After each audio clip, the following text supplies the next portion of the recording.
Hello student, आज हम लोग नेक्स्ट टॉपिक डिस्कस करते हैं इलेक्ट्रिक फील्ड के बारे में। तो इलेक्ट्रिक फील्ड क्या है, इसको हम लोग समझते हैं और इसको फील करते हैं। इलेक्ट्रिक फील्ड, अब जो हमारा चैप्टर है इलेक्ट्रिक फील्ड जो है वो एक इलेक्ट्रिकल इन्वायरमेंट की बात करती है कि स्पेस में एक इलेक्ट्रिकल इन्वायरमेंट कैसा है, इस बारे में बात करती है। जैसे मान लीजिए एक O पॉइंट पे एक चार्ज रखा है Q, तो ये जो चार्ज इस O पॉइंट पे रखा है और इससे कुछ दूरी पर एक पॉइंट हम P ले लेते हैं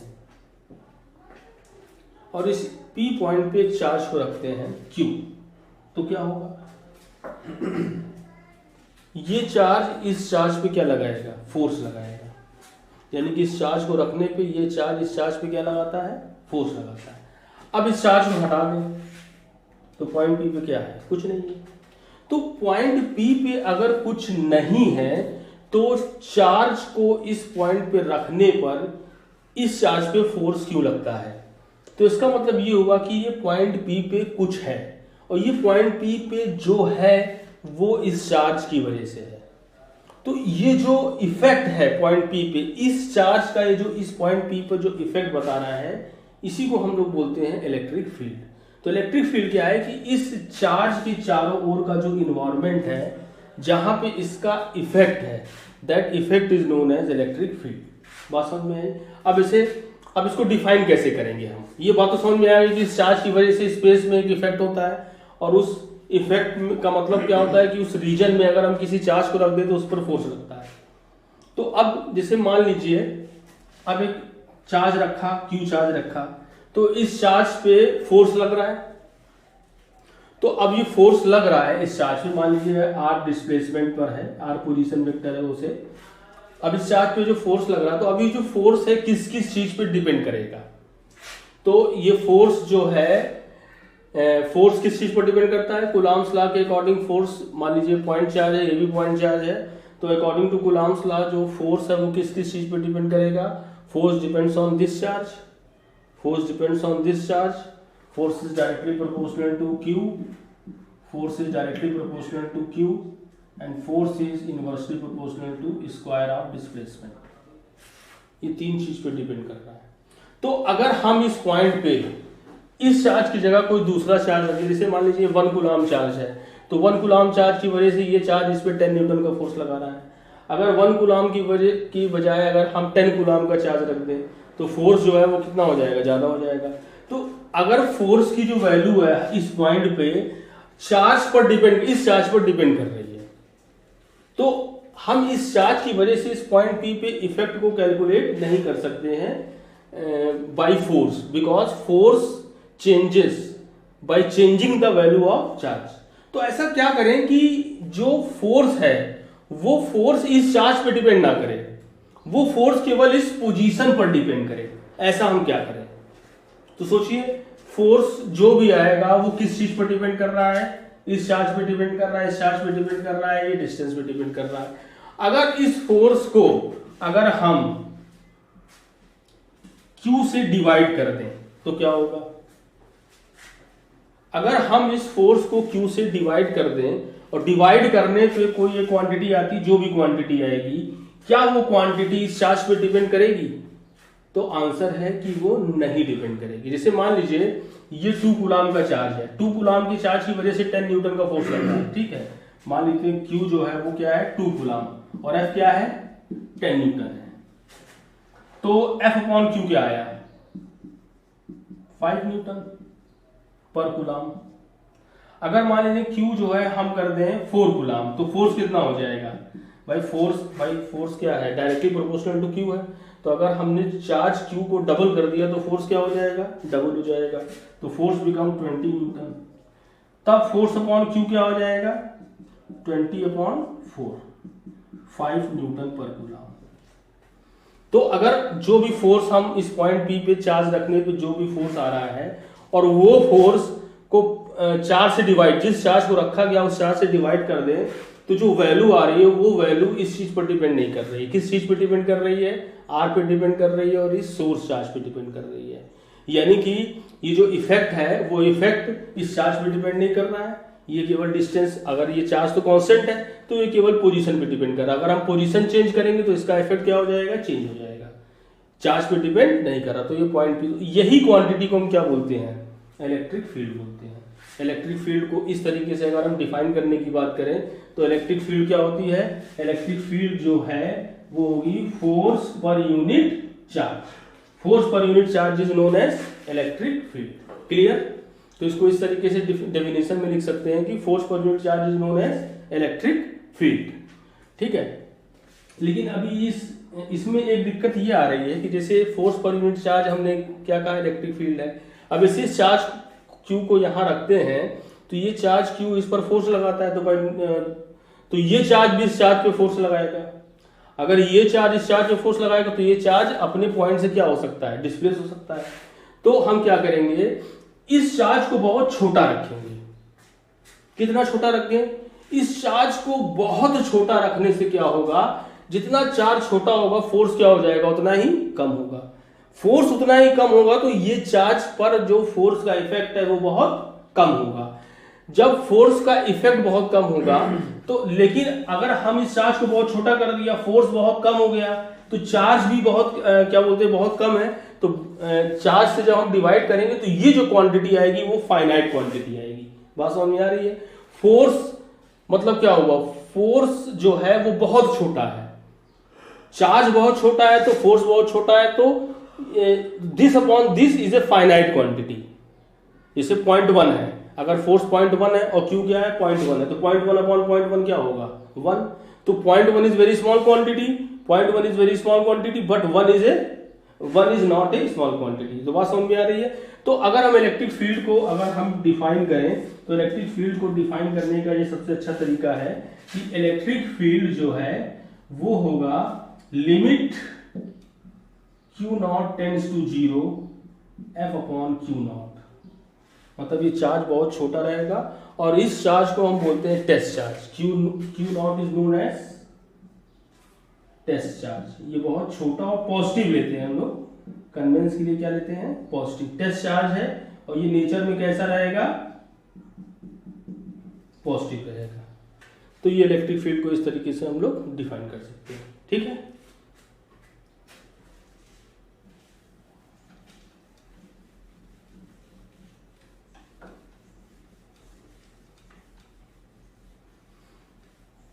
अब यूनिट की बात करें तो क्या होगी, इलेक्ट्रिक फील्ड की यूनिट क्या होगी, एसआई सिस्टम में यूनिट क्या होगी, फोर्स। इलेक्ट्रिक फील्ड क्या है, फोर्स अपॉन चार्ज है, तो फोर्स की यूनिट क्या होगी न्यूटन और चार्ज की यूनिट क्या होगी कूलम।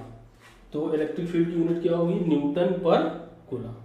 डायमेंशन निकालने की जरूरत है, निकाल सकते हो। उसमें क्या है, न्यूटन की डायमेंशन क्या होती है m(-2) अपॉन कूलम का मतलब चार्ज, चार्ज का मतलब current into time, current into time का मतलब 80।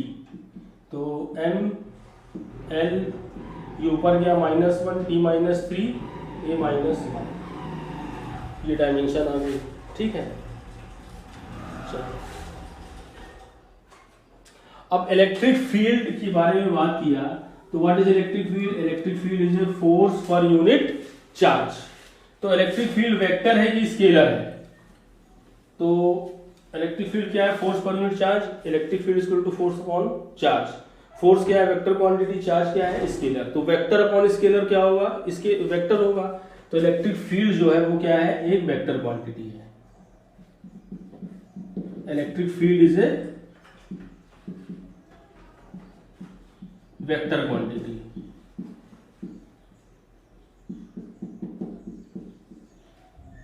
इलेक्ट्रिक फील्ड एक वेक्टर क्वांटिटी है।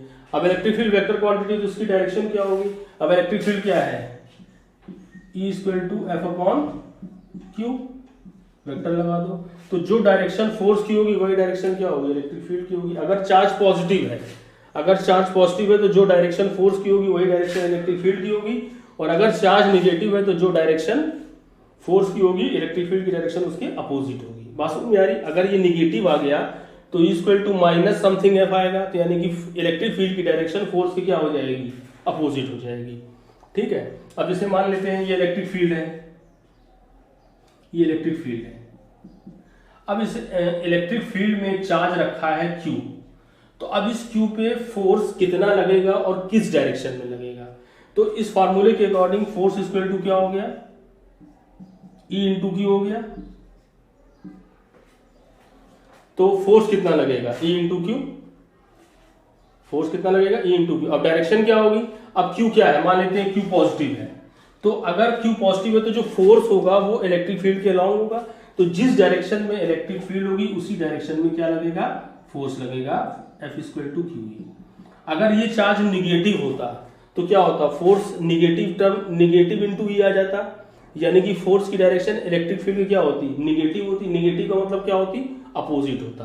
जैसे ये इलेक्ट्रिक फील्ड है और यहाँ पे चार्ज अगर माइनस Q रखा है तो इस पे फोर्स किधर लगेगा, F equal to Q, electric field के अपोजिट डायरेक्शन में। तो यह कहने का मतलब क्या हुआ कि अगर इलेक्ट्रिक फील्ड पे कोई चार्ज रखा है तो उस पर फोर्स लगेगा और फोर्स की वैल्यू Q इंटू E होगी और फोर्स की डायरेक्शन इलेक्ट्रिक फील्ड के अलॉन्ग होगी अगर चार्ज पॉजिटिव है और इलेक्ट्रिक फील्ड के अपोजिट होगी अगर चार्ज नेगेटिव है। तो direction of force is along the direction of electric field if charge is positive and direction of force is opposite to the electric field if charge is negative. तो यहां तक बात है electric field की। हम बात करते हैं electric field due to a point charge.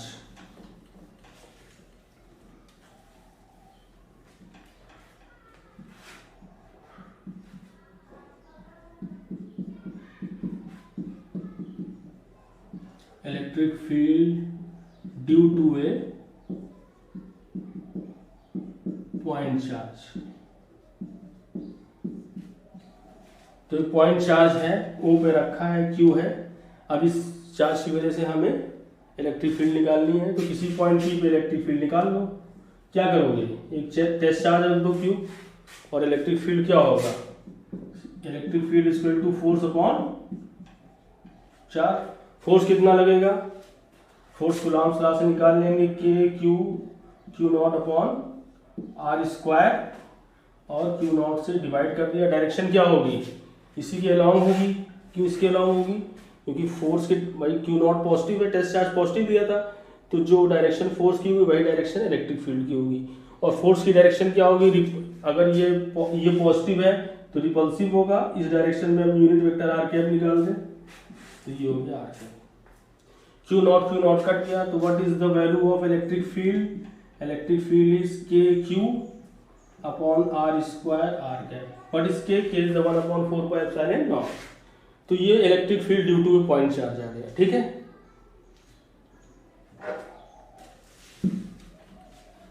अब electric field due to a multiple of charges, electric field due to multiple of charges, multiple of charges. तो मल्टीपल चार्ज मतलब बहुत सारे चार्ज रखते हैं, Q1 Q2 Q3, बहुत सारे charge, हम 3 चार्ज लेके कर रहे हैं। किसी भी पॉइंट में इलेक्ट्रिक फील्ड जानना है तो क्या करोगे, तो हम सुपरपोजिशन प्रिंसिपल का अप्लाई करेंगे। Q1 की वजह से इलेक्ट्रिक फील्ड निकालो, Q2 की वजह से इलेक्ट्रिक फील्ड निकालो, Q3 की वजह से इलेक्ट्रिक फील्ड निकालो, सारी इलेक्ट्रिक फील्ड को क्या कर दो, जोड़ दो। जोड़ने से पहले क्या देखना है, डायरेक्शन। क्यों, क्योंकि इलेक्ट्रिक फील्ड क्या है, वेक्टर क्वांटिटी है, तो इलेक्ट्रिक फील्ड क्या हो जाएगी, ये R1 है, ये R2 है, ये R3 है। तो इलेक्ट्रिक फील्ड जो हो जाएगी, टोटल इलेक्ट्रिक फील्ड क्या हो जाएगी, KQ1 upon R1 square R1 cap, KQ2 upon R2 square R2 cap plus KQ3 upon R3 square R3 cap. हर चार्ज की वजह से इलेक्ट्रिक फील्ड निकाल करके वेक्टोरियली क्या करना है, ऐड करना है। ये 3 चार्ज के लिए निकाला है, कितने भी चार्जेस के लिए हम लोग निकाल सकते हैं। तो ये electric field due to multiple of charges है। ठीक है, तो ये था इलेक्ट्रिक फील्ड के बारे में। अब एक एग्जांपल से हम थोड़ा सा और समझें।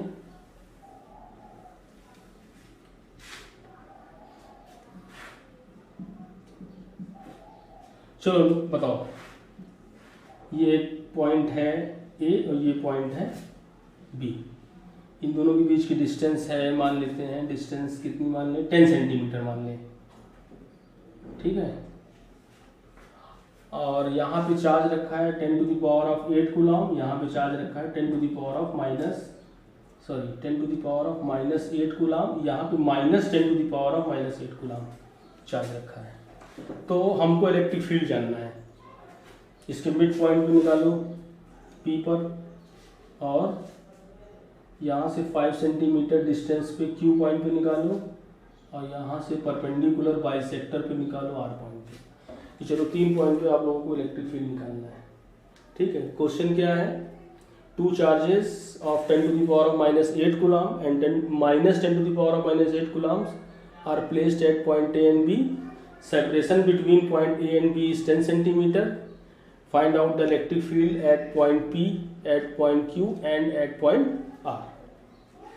तो चलो P पॉइंट पे इलेक्ट्रिक फील्ड निकालते हैं। पहला क्वेश्चन P पॉइंट पे, इसकी वजह से इलेक्ट्रिक फील्ड क्या होगी, E1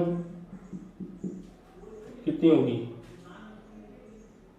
क्या है फार्मूला, Q/4πε0r²। Q कितना है 10 टू द पावर ऑफ -8, और 1/4πε0 की वैल्यू क्या होती है 9 into 10 to the power of 9, और इनके बीच की डिस्टेंस कितनी है 5 सेंटीमीटर, तो 5 into 10 to the power of -2 का होल स्क्वायर। तो ये कितना हो गया 9 into 10 to the power of -8 और 10 टू द पावर ऑफ 9 क्या हो गया 10 हो गया ना, और ये 25 into 10 to the power of -4 ऊपर गया, ये 5 हो गया। तो 9/25 इंटू 10 इंटू 25, और E2 कितना हुआ, E2 की वैल्यू सेम आएगी, चार्ज की वैल्यू सेम है, भाई डायरेक्शन की बात नहीं कर रहे हैं, केवल मैग्नीट्यूड की बात कर रहे हैं। तो चार्ज सेम है, डिस्टेंस सेम है, तो सेम वैल्यू आएगी 9 into 10 to the power of 5/25। अब क्या करना है, दोनों फील्ड को जोड़ देना। जोड़ने से पहले क्या देखना है, डायरेक्शन। क्यों, क्योंकि electric field is a vector quantity. तो इस चार्ज की वजह से इलेक्ट्रिक फील्ड किधर होगी, ये चार्ज क्या है पॉजिटिव है, तो पॉजिटिव चार्ज की वजह से इलेक्ट्रिक फील्ड किधर होगी, जो डायरेक्शन फोर्स की होगी।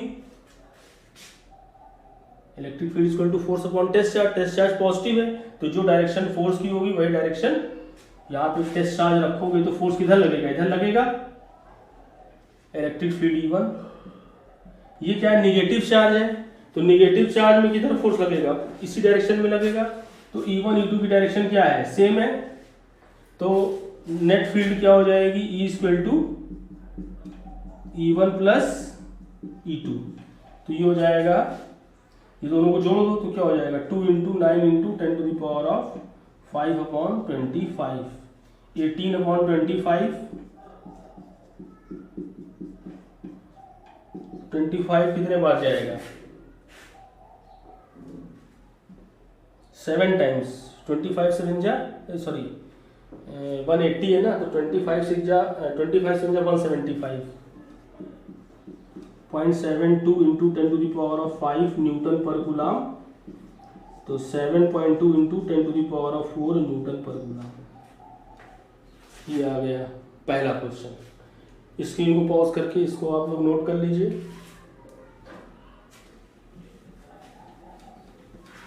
अब बात करते हैं Q पॉइंट पे, तो E1 की वैल्यू क्या होगी, इसकी वजह से 9 into 10 to the power of 9 into 10 to the power of -8/5 into 10 to the power of -2 का होल स्क्वायर। ठीक है, तो 9 और ये क्या हो गया 10 हो गया, और ये हो गया 25, ये हो गया -4, ऊपर गया 5 का मतलब सॉरी टोटल हो गया 5, ऊपर गया -4 + 4 5, ये आ गया E1। E2 कितना हुआ, इस चार्ज की वजह से 9 into 10 to the power of 9 into 10 to the power of -8, distance कितनी है यहां से यहां तक 10 और 15 सेंटीमीटर, तो 15 into 10 to the power of -8 का होल स्क्वायर। तो ये हो गया 9 इंटू 10 225, और sorry 10 to the power of 15 centimetre है ना, तो -2 ये ऊपर गया, तो ये 25 इंटू ये हो गया। अब E1 की डायरेक्शन क्या है, यहाँ पे देखो E1 क्या है, इसकी वजह से तो इधर होगा, अवे E1 और E2 क्या है इस डायरेक्शन में, तो ये क्या हो जाएगा E2। E1 और E2 क्या है अपोजिट है, तो क्या हो जाएगा सब्ट्रैक्ट होगा। तो E1 ज्यादा है कि E2 ज्यादा है, तो E1 ज्यादा है तो E1 में से E2 को माइनस कर दो, तो E बराबर क्या आ जाएगा E1 माइनस E2। E1 कितना है 9 into 10 to the power of 5 upon 25 minus 9 into 10 to the power of 5 upon 225। यहाँ कॉमन क्या है 9 into 10 to the power of 5 upon 25 common है, तो यहाँ बचेगा 1, यहाँ क्या बचेगा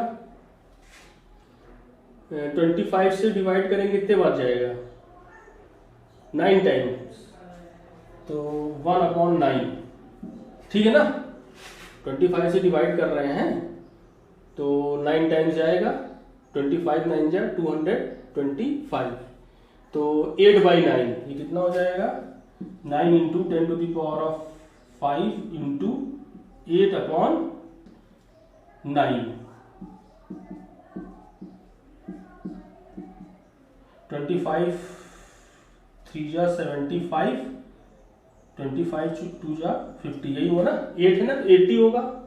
तो 25 3 जा 75 बचा 5.32 10 to the power of 5 3.2 into 10 to the power of 4 newton per coulomb.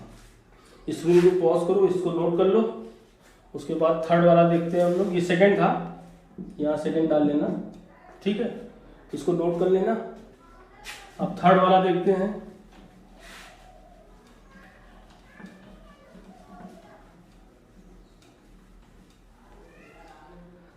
Third क्या है आर पॉइंट पे निकालना है, तो आर पॉइंट पे निकालने के लिए ये डिस्टेंस तो दी नहीं है हमने, यहाँ पे डिस्टेंस देना पड़ेगा। डिस्टेंस क्या देते हैं, चलो 10 सेंटीमीटर रख लेते हैं, ठीक है। तो इसकी वजह से इलेक्ट्रिक फील्ड E1 क्या होगा 9 into 10 to the power of 9 into 10 to the power of -8। अब डिस्टेंस कितनी है, ये डिस्टेंस दिया जाएगा, ये क्या है 5 है, ये क्या है 10 है, तो पाइथागोरस के अकॉर्डिंग 10 स्क्वायर प्लस 5 स्क्वायर कितना हो जाएगा under root 10 square plus 5 square, ये तो सेंटीमीटर में into 10 to the power of -2 metre में हो गया, और इसका होल स्क्वायर, ये E1 हो गया।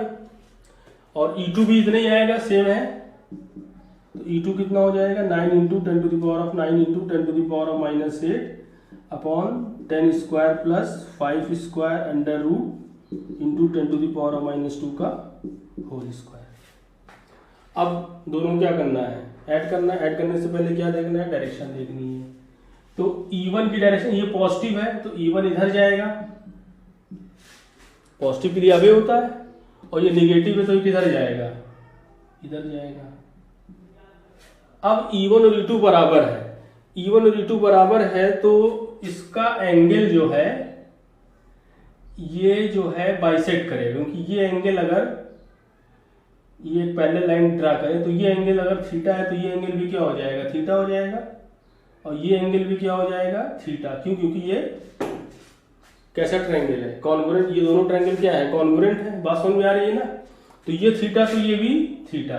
तो अगर हम इसको रिजॉल्व करें, देखो 11 का वेक्टर मजबूत होना चाहिए, तो ये क्या हो जाएगा E1 cos थीटा, और E2 का इधर कंपोनेंट क्या हो जाएगा E2 cos थीटा, और इधर वर्टिकल कंपोनेंट क्या हो जाएगा E1 sin थीटा, और इसका वर्टिकल कंपोनेंट क्या हो जाएगा E2 sin थीटा।